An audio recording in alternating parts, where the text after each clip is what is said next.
ओडिया उच्चारण अनुसार विभिन्न स्थानर इंग्राजी बनान हेब संशोधन। राज्यर विभिन्न जिला सदर महकुमा उपखंड तहसिल ब्लॉक गुड़िकर सरकारी भाव में व्यवहार हेउथुबा इंग्राजी बनान जदि मूल ओडिया नामर अपभ्रंश करिथाय तेबे सेगुड़िकर संशोधन करा जिवो। 23 जिलार 56टी स्थानर नाम संशोधन हेबो। एने मासक मध्यरे जनसाधारण ठारू सेमानकर मतामत लोडुची राजस्व विपर्य परिचालना विभाग। अनुगुल बदल रे अनुगुल, बलांगीर बदल रे बलांगीर, बालेश्वर बदल रे बालासोर बदल रे बालेश्वर, नीलगिरी बदल रे नीलगिरी एवं कटकर लेखा मध्य बदली जीव के कटक भाव में लिखा पड़ो एवं बरगढ़ जहाँकि GARH जो स्थान में व्यवहार होता ताहा मध्य एबे बदली जीव।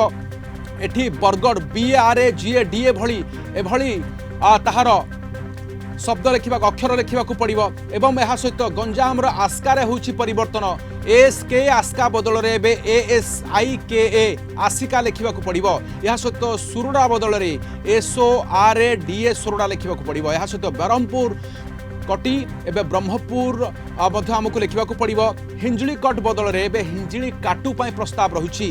केन्द्रापड़ा बदल रे केन्द्रापरा जहाँ रोला PARA जो शब्द स्पेलिंग आम लिखुले ता बदल रे एबे केन्द्रापड़ा सीधा सड़क लिखा पड़ो। कारण ये मूल ओडिया शब्द सहित मेल खाऊ नथुला एवं यह सहित आली जहाँकि इंग्राजी आम लिखुले AUL ताकू AALI आली स्पष्ट भाव में लिखे। यह सहित सालीपुर बदल रे एबे सालेपुर पाई प्रस्ताव रखा जाइछि।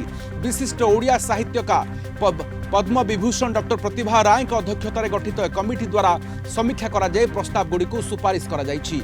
उक्त प्रस्ताव गुड़ी को सर्वसाधारण अवगति निमंते उपस्थापन करा जाय मतामत और परामर्श आह्वान करा जाउछि। आम सहित अधिक सूचना पाई जोनाल हेड विभूति साहू अछंती। विभूति, एबे इंग्राजी रे जदियो नाम लिखा जिवो ताले सठिक भाव में लिखा जाऊ। अनेक स्थान नाम एपरी होइतिला ताहा सठिक भाव में मूल शब्द सहित मेल खाऊ नथुला। एक विराट परिवर्तन हेबाकू जाउछि राज्य रे। निश्चित रूप से राधेश्याम अपन जानी ओडिशा सरकार को राजस्व विपर्य परिचालना विभाग पक्षर ये सार्वजनिक सूचना दि जाए। इंग्रेज शासन समय ही तत्कालीन गवर्नर माने जहाँ ना उच्चारण करदे जहाँ बनान करदे इंग्राजी बनान से हिसाब रे ही रही आसुला। तो ता भितर संशोधन करा जाउछि एवं आमर ओडिया जो शब्द रही ओडिया शब्द अनुसार जहाँ इंग्राजी हेबा कथा ताहा ही रहिबो। एवं एथिपाई राज्य सरकार गोटे बड़ पदक्षेप नहीं।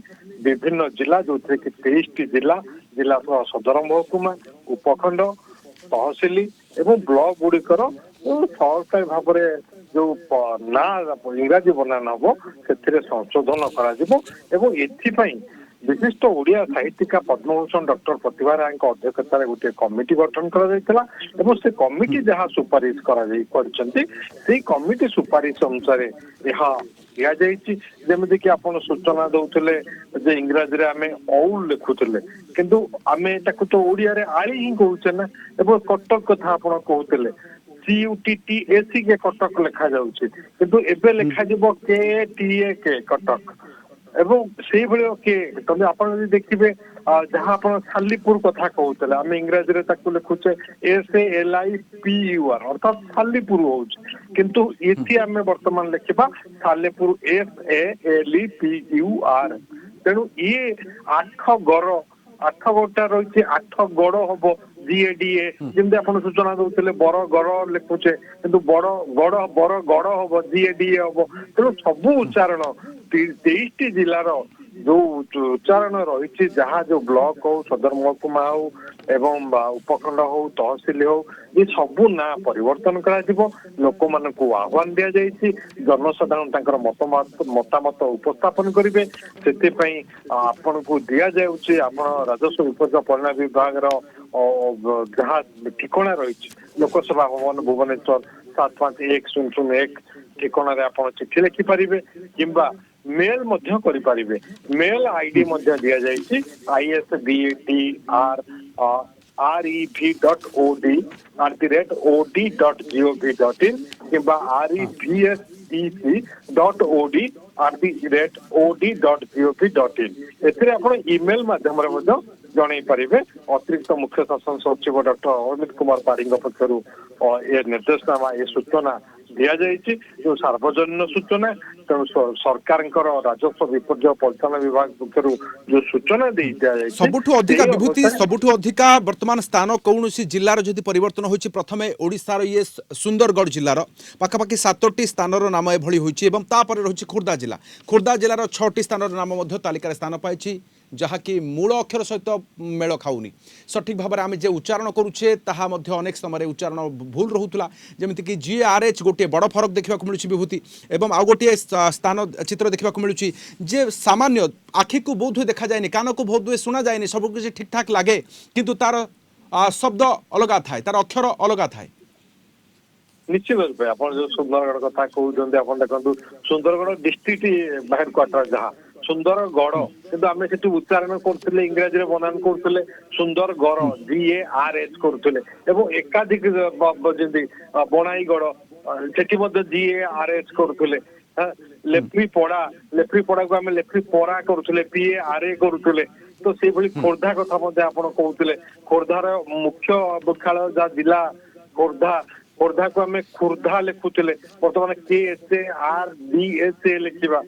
ବୋଲଗଡ଼କୁ ଆମେ ବୋଲଗଡ଼ GARH ଲେଖୁଥିଲେ ସେଠି ବୋଲଗଡ଼ GADA ଲେଖିବା। ତେଣୁ ବାଣପୁରକୁ BANPUR ଲେଖୁଥିଲେ ବର୍ତ୍ତମାନ ବାଣପୁର BANAPUR ଲେଖିବା।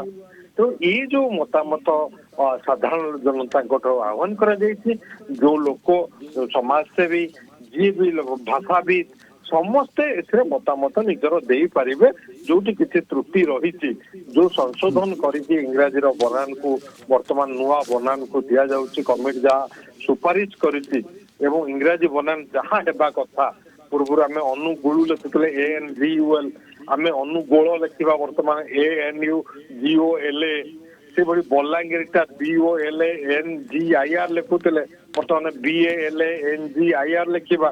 ତେଣୁ ପୁରା ରାଜ୍ୟର 23ଟି ଜିଲ୍ଲାରେ ଏଇଭଳି ଭାବରେ ପରିବର୍ତ୍ତନ କରାଯାଉଛି ଏବଂ କମିଟିର ଯୋଉ ସୁପାରିଶ କରାଯାଇଛି ଯାହା ବିଶିଷ୍ଟ ସାହିତ୍ୟିକା ପଦ୍ମଭୂଷଣ ଡକ୍ଟର ପ୍ରତିଭା ରାୟଙ୍କ ଅଧ୍ୟକ୍ଷତାରେ ଯୋଉ କମିଟି କରାଯାଇଥିଲା ସେ କମିଟି ସୁପାରିଶ କରିଛନ୍ତି। ତେଣୁ ବର୍ତ୍ତମାନ ଆହ୍ୱାନ କରାଯାଉଛି ପବ୍ଲିକ ଆହ୍ୱାନ ପରାମର୍ଶ ସାଧାରଣ ଜନତା ଦେବେ। ତ ମୂଳ ଓଡ଼ିଆ ନାମର ପୁନରୁଦ୍ଧାର ରାଜସ୍ୱ ବିପର୍ଯ୍ୟୟ ପରିଚାଳନା ବିଭାଗ ପକ୍ଷରୁ ପୂର୍ବରୁ ସାଧାରଣ ଜନତା ଏବଂ ଜନପ୍ରତିନିଧିଙ୍କ ଠାରୁ ପରାମର୍ଶ ପ୍ରସ୍ତାବ ଆହ୍ୱାନ କରାଯାଇଥିଲା। ଏବେ ସେହି କ୍ରମରେ ଅନେକ ପ୍ରସ୍ତାବ ପରାମର୍ଶ ପ୍ରାପ୍ତ ହେବା ପରେ ବଡ଼ ପଦକ୍ଷେପ ନିଆଯାଉଛି। ଜିଲ୍ଲା ସଦର ମହକୁମା ଉପଖଣ୍ଡ ତହସିଲ ବ୍ଲକଗୁଡ଼ିକର ସରକାରୀ ଭାବରେ ବ୍ୟବହାର ହେଉଥିବା ଇଂରାଜୀ ବନାନ ଯଦି ମୂଳ ଓଡ଼ିଆ ନାମର ଅପଭ୍ରଂଶ ହୋଇଥାଏ ତେବେ ସେଗୁଡ଼ିକର ମୂଳ ଓଡ଼ିଆ ନାମର ପୁନରୁଦ୍ଧାର କରାଯିବ। ବହୁତ ବହୁତ ଧନ୍ୟବାଦ ଆମ ସହିତ ରହିଥିବାରୁ ଜୋନାଲ ହେଡ୍ ବିଭୂତି ସାହୁ ରହୁଥିଲେ ଅଧିକ ସୂଚନା।